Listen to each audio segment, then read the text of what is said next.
Друзья, всем большой привет! Наконец случилось. Долгожданный патч 1.18 вышел и уже на основных серверах. Разработчики выкатили целую ветку итальянских PTSAO новых. Назвать их какими-то имбалансными я не могу. Они имбалансные только в плане бронирования. Барабаны у них абсолютно ничем прям выдающимся не отличаются. Просто цикличный танк, у которого через 6 или 4 выстрела в зависимости от уровня начинается перезарядка барабана. В остальном машины интересные, машины прикольные, обязательно будем качать, будем смотреть. Но сегодня речь пойдет именно о премиум варианте данных PTSAO. Vipera — это итальянская премиум PTSAO, первая в игре, которая работает также с таким же автоматом заряжания, барабаном, я не знаю, как это правильно назвать. Ну, то есть, как видим по орудию, у нас магазин на 5 снарядов, между выстрелами 6 секунд, время полной перезарядки 36 секунд. Выдаем 2000 среднего урона в минуту. То есть, грубо говоря, с нашего барабана, с 5 снарядов, друзья, мы забираем любой танк 8 уровня. И практически любую девятку. А это, друзья, жестко. Пробитие бронебойным 220 альфа 400, подкалиберным 264, альфа также 400 и фугасом 120 пробиваем, 515 наносим. Разброс на 100 метров 0.44, сведение 3 секунды. Видим, что орудие не самое точное для дальней дистанции. Машина создана для ближнего боя. Видим, что по очкам прочности у нас 1300, это немного для 8 уровня. Есть очень хорошее бронирование, о нем мы поговорим более детально в Collision. Видим, что посредственная подвижность, мощность двигателя 600, 11,7 лошадей на тонну, 30 км вперед и 12 назад. То есть машина медленная, это нужно понимать. В остальном танк имеет неплохую маскировку, но использовать вы ее не будете. Обзор у нас 360 метров, что является не очень. Машина подслеповата. Давайте посмотрим сборки. Я абсолютно согласен с компанией Wargaming, которая показала свои сборки. И абсолютно считаю, что будет правильно поставить на нее вентилятор, закалку и улучшенный прицел, потому что вы деретесь в ближнем бою. Вам, в принципе, на сведение может быть наплевать, потому что вы будете стрелять с первой линии. По перкам экипажа это боевое братство, ремонт, радиоперехват. Маскировку качать смысла нет. Обязательно, я думаю, вам не стоит говорить о том, что стоит качать лампочку. Это лишним точно не будет. В целом, в таком ключе видим, что у нас получается ДПМ в районе 2110, 0.39 разброс, 2.6 сведения, что является, в принципе, неплохим показателем. Если собирать сборку на подвижность, тогда имеет смысл поменять прицел на турбину. Тогда вы будете ездить немного быстрее. Турбину, конечно, имеет смысл ставить не обычную, а ставить ее трофейную, либо же боновую, для того, чтобы ваша максималка возросла существеннее. Так будет 34 км в час, что также является неплохим показателем, но в целом я считаю, что лучше ставить все-таки боновое оборудование на эту машину. Тогда она вас будет радовать гораздо больше. Полевая модернизация выглядит таким образом. В обеих случаях, в обеих сборках бонус берем на закалку, для того, чтобы у нас было 1430 очков прочности. Это немаловажно, потому что машина идет очень часто в размен. С этим, друзья, разобрались. По сборкам, в принципе, определились. Давайте сейчас посмотрим бронирование. Поехали в Collision. Collision модель, друзья, этого танка выглядит таким образом. Видим, что у нас лоб сверхбронирован, маска 280, щеки под 450, ВЛД 240, стык 236, НЛД 275, есть уязвимая зона в самом низу бронеплиты 46 мм и уязвимая зона во лбу башни в самом верху. Но на дальней дистанции вас в эти зоны, друзья, практически невозможно будет выцелить. То есть лобовая броня у Випейры сумасшедшая. Есть неплохой борт, но при выезде бортом вы открываете свою щеку, в которую вам сразу же будут напихивать. Здесь придется, друзья, приловчиться играть от лобовой проекции. Поэтому запомнили, уязвимые зоны у Vipera это НЛД, самая нижняя его часть. В принципе, очень похожа на уязвимую зону объекта 268, вариант 4 у ОМОНа. И крыша, но пробить с дальней дистанции вы сюда, скорее всего, не сможете. Против нее нужно играть сразу же на голде, потому что эта машина будет вас насиловать, и к этому нужно готовиться реально. Я сегодня целый день играл в рандоме. Этих машин довольно много. Чаще всего они играются на голде. Наплевать, что это премиум танки, против вас, скорее всего, эти випейры будут играть на голде, поэтому будьте к этому готовы. С броней разобрались, давайте посмотрим бой на мастера и порассуждаем, кому эта машина нужна и стоит ли ее брать вообще. Поехали в бой. Бой, друзья, у нас на карте Старая Гавань. Игрок, как видим, использует по оборудованию вентилятор, закалку и турбонагнетатель, играет на full голде, также с доп-пайком. Единственный минус этой машины, который я смог отметить, это то, что пушка поворачивается на 45 градусов вправо и влево, то есть всего угол поворота.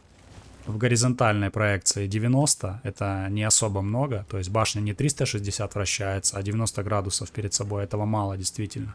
Но видим, что с закалкой едет 35 км в час, а это уже не слабенько, то есть можно проезжать вперед. Что я могу сказать, друзья? Если хотите божить в рандоме ближайший месяц, пока игроки не научатся эту машину пробивать, крутить, ловить, то покупайте. Почему нет? Я бы себе эту машину также купил, если были бы свободные средства, потому что, ну, глупо не взять имбу, правда, глупо ее не взять. Танк прикольный, танк интересный, дарит хорошие, приятные ощущения от игры. Очень хорошее лобовое бронирование. Реально, давно Wargaming не выпускал такую машину, прям с таким бронированием. Хороший, в принципе, пробивной подкалибр 264. Десятки также можно выцеливать. Машина для ближнего боя, то есть играть на нем издали смысла нет. То есть всегда, вы всегда, друзья, должны идти в ближний бой на VPR, потому что вы сами понимаете, пушка вам не позволит настреливать издали. Это пушка для настрела в ближнем бою. Лоб корпуса позволяет. Здесь лоб корпуса лучше, чем у большинства тяжелых танков в игре, поэтому вы должны это понимать, что эту машину нужно реализовывать в ближнем бою. Танк получился реально очень сильным, поэтому еще раз говорю для всех, кто зашел, понять, нужна она вам или нет. Если хотите имбу, на которой можно божить прямо сейчас, берите. Насчет фарма 220 бронепробития базовым снарядом должно хватать с восьмерками и уровнем ниже. Если выцеливать, в упор вы, я думаю, будете выцеливать. Машина с лба защищена очень хорошо, поэтому для фарма, я думаю, она тоже подходит. Но давайте будем честны. Фармить, друзья, это одно. Скорее всего, у вас есть прям танки для фарма. А вот настреливать урон — это совсем другое. И для того, чтобы сегодня покайфовать, для того, чтобы понагибать, эта машина отлично подойдет. Она премиумная, на голде она в большой минус уходить не будет.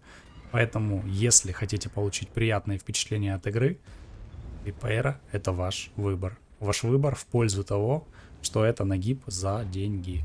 По-другому я назвать эту машину не могу. Это реально очень нагибучий танк, который просто будет в рандоме изничтожать всех и вся ближайшие пару месяцев.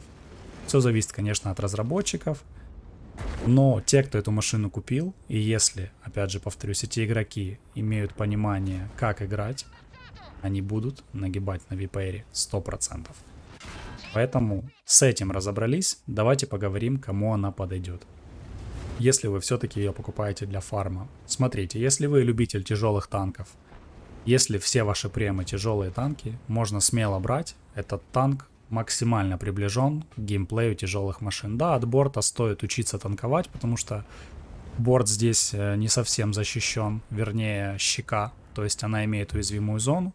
Но вы играете как тяжелый танк, в лобовой проекции у вас шикарное бронирование, у вас прикольный барабан. В принципе, играется как цикличный танк. Когда у вас остается там 1-2 пульки, вы должны подумать, куда вы можете отойти, для того, чтобы отработать по противникам. В остальном у вас не будет возникать никаких абсолютно проблем для нагиба тех, кто будет в вашем прицеле, потому что машина действительно очень-очень крепкая, броня действительно рекордная, поэтому нагиб за деньги, ну что тут говорить еще. Реально, видим, что у нас прошло буквально 3 минуты боя, друзья, у игрока уже 4140 урона, 2250 натанковано. Я не могу сказать, что он здесь сделал что-то запредельное, просто приехал в ТТ-позицию, всех выдавил на голде, проехал дальше и продолжает дальше дамажить.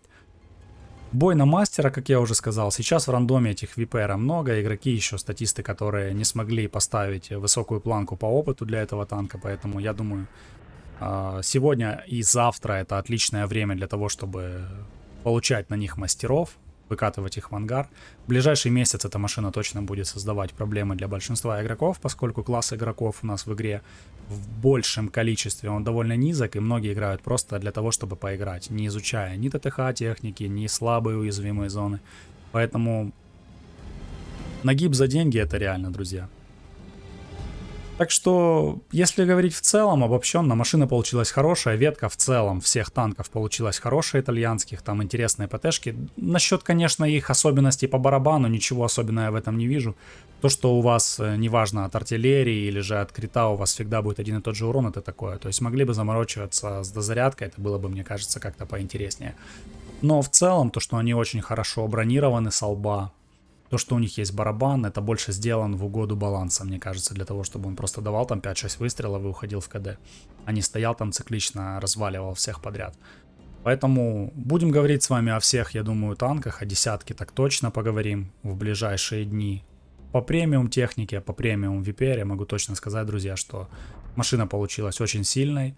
Это как ТС-5, только с башней, ну реально. Крепкая, едет неплохо, с турбиной играется, закалка — это тяжелый танк, поэтому если хотите получить удовольствие от игры и сегодня, и в ближайший, опять же, повторюсь, месяц получить массу удовольствия от игры, покупайте.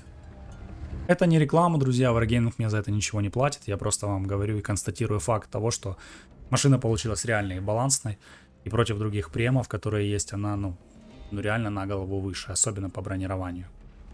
Барабан пробития — это, конечно, такое, но в плане брони это явно имба. Поэтому я надеюсь, я на ваш вопрос ответил. Если вам понравилось это видео, не забудьте поставить палец вверх, подписаться на канал, и до новых встреч в эфире. Пока-пока.